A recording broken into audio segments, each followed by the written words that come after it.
The management of cholesterol has shifted from let's get control of the cholesterol to let's get people on statin. I want to start off with the pathophysiology of cholesterol and then move into statin therapy and have that be the major part of this discussion. Who gets a statin, who shouldn't get a statin, and what do you do when things go wrong? And then we'll finish up with a review of all the other medications that can be used to control cholesterol that you use when statin therapy doesn't work. I start off with the pathophysiology first. This is the system as I want you to see it. It's the liver, and this is the bloodstream. There's two types of cholesterol. There's LDL, which is the bad cholesterol, and there's HDL, the good cholesterol. Right. What does that mean? Well, the LDL is the stuff that takes cholesterol from the liver and brings it to the periphery. Now, cholesterol is actually good, right? Every cell in your body needs cholesterol. So having cholesterol isn't an issue. Having too much cholesterol, though, is a problem. Here's how I want you to see the LDL. All right, there's this worker who's got this bucket, right? And he's bringing cholesterol out to the periphery. That's good, right? Cells need cholesterol. But if there's too much cholesterol, it starts to overflow. And if it overflows, you get a cholesterol plaque. Now, cholesterol plaques are the things that cause vascular disease. Myocardial infarctions, strokes, peripheral vascular disease, and carotid stenosis. Any one of those things is vascular disease, and vascular disease comes from cholesterol plaques. The HDL is the good cholesterol because it takes these excess plaques and brings them back to the liver for processing. So teleologically, it makes sense. If HDL is the good cholesterol that's clearing plaques, you want to increase the HDL. And if LDL, the bad cholesterol that's causing the plaques, you want to decrease the LDL. That made sense? That's what we did. But now we do statins. Okay, this is all evidence-based and it's population medicine. That is, all comers do this. You may have to individualize your statin therapy for your individual patient. When it comes to answering questions and picking which drug should you use, we use the population. Now, if it ever comes up, the number one thing to do for cholesterol is lifestyle, which is diet and exercise. And the second thing is adherence. Are you actually doing the things we ask you to do? Whether that's medication adherence or lifestyle adherence, that's what you go for first. But there are certain people who must be on a statin. There's 4 categories. Who are they? So you're going to start a statin in anyone with vascular disease. It doesn't matter what else you have.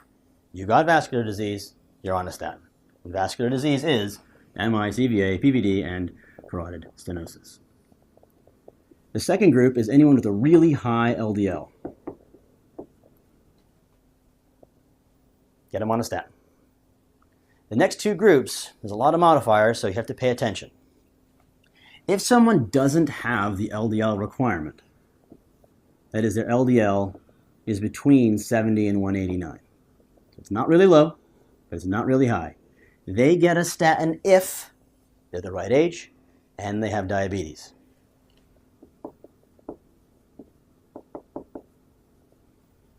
The age is 40 to 75.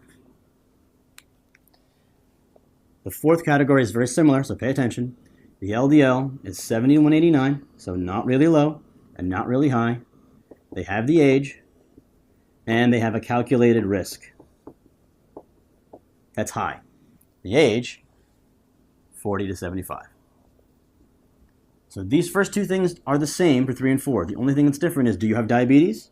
Or do you have a risk score that's high? What's the risk score? What is that?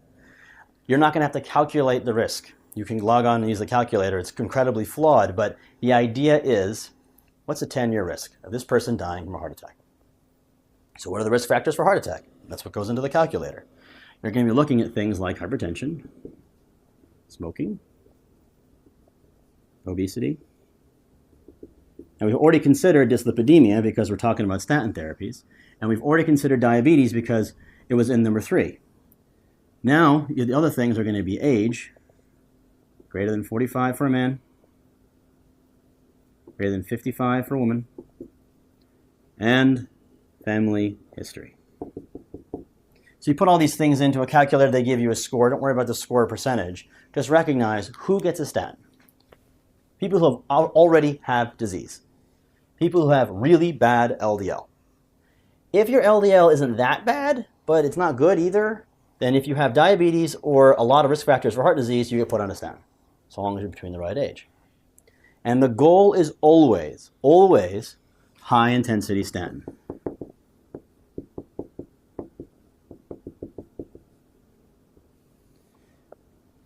There also is moderate intensity and low intensity. I'm going to write them up here because I want you to hear them and see them, but it's not worth memorizing all of them. I'll show you which ones you should memorize, the ones listed in green. High intensity statin is atorvastatin at a dose of 40 to 80, or rosuvastatin at a dose of 20 or 40. Atorva rosuvastatin divide by 2. Moderate intensity is the same drugs, atorva and rosuva, at a lower dose. And since that's the minimum these drugs can get, there's no low intensity version. Okay. For high intensity, that's all there is. There's some other statins you can pick, but they won't count as high intensity. So the other statins that you have, but you shouldn't necessarily memorize, are going to be simvastatin,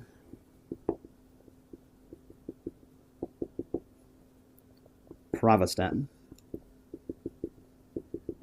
and lovastatin.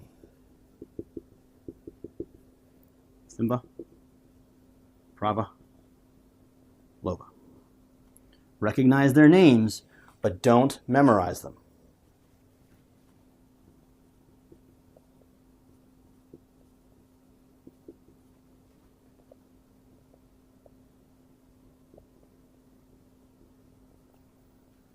Okay, I didn't say those dosages out loud on purpose. They're there, you can look at them, but I don't want you to memorize. I want you to memorize high intensity statin is atorvastatin, rosuvastatin at 40, 80, 20, 40. Moderate intensity, atorva, rosuva, 10, 25, 10. Everybody should be on high intensity. So why even bother talking about moderate and low intensity? Well, there are certain people that have to go onto moderate intensity. And the whole goal of lipid guidelines right now, whether you agree with them or not, and it's controversial, but this is what we're being tested on, the whole goal is to get someone on a statin. So even if there's a good reason they shouldn't be on a statin, you still put them on a statin. You just do lower dose. The reasons to put someone on a moderate intensity statin, and this is a simplified list, is going to be age greater than 75, someone with statin intolerance, or they have other comorbid conditions in which medication conflicts and drug-drug interactions may not work. What the hell does that mean? Liver disease and renal disease.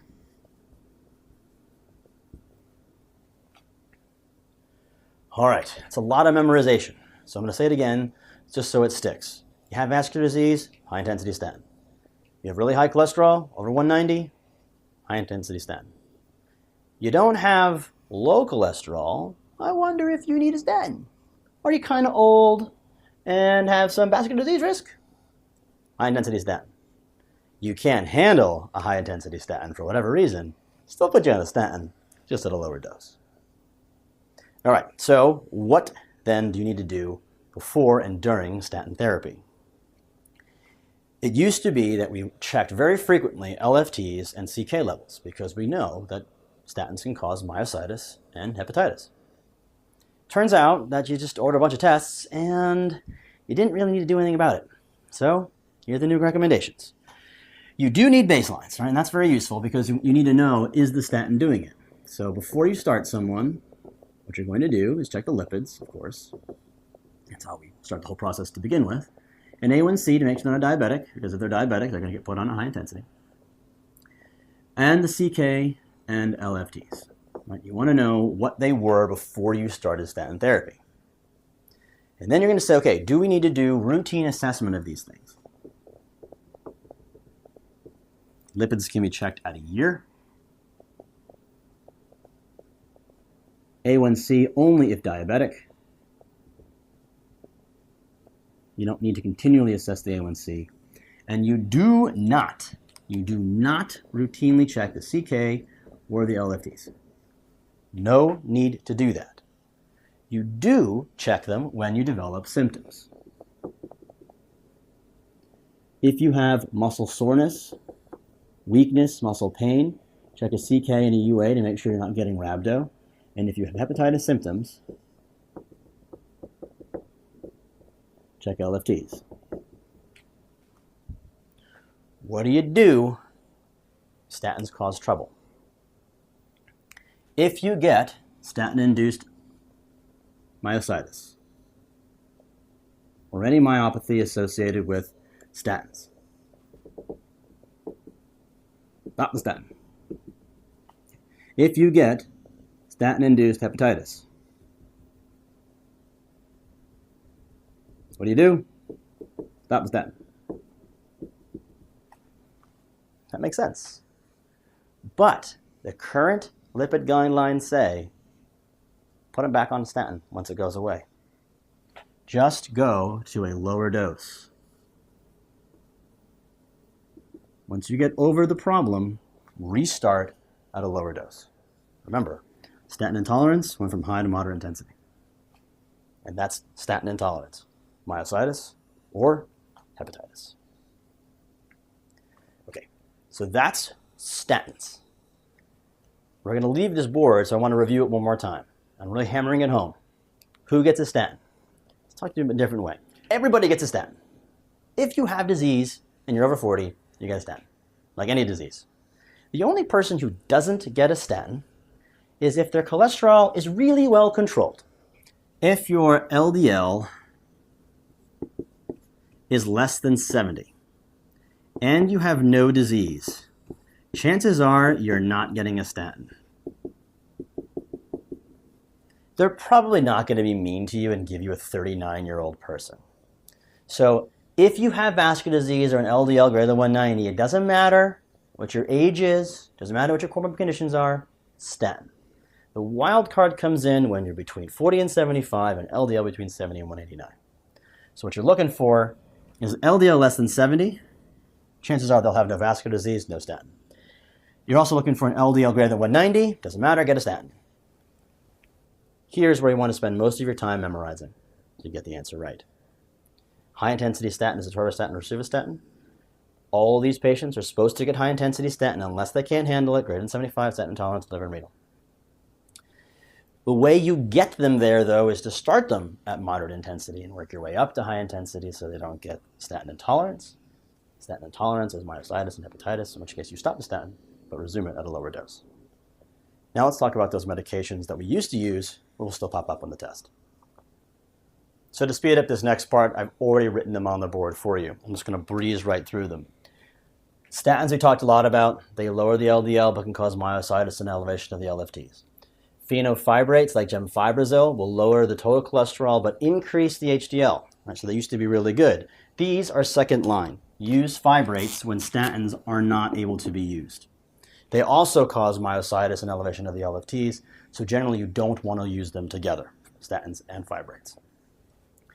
Ezetimibe and bile acid resins essentially eliminate LDL through the GI tract. Remember, you have to eat cholesterol to get some cholesterol in your bloodstream. So they basically block absorption of bad cholesterol, but because of that, they cause an osmotic load in the gut, leading to diarrhea. Ezetimibe, diarrhea, that's one of the key things they like to test.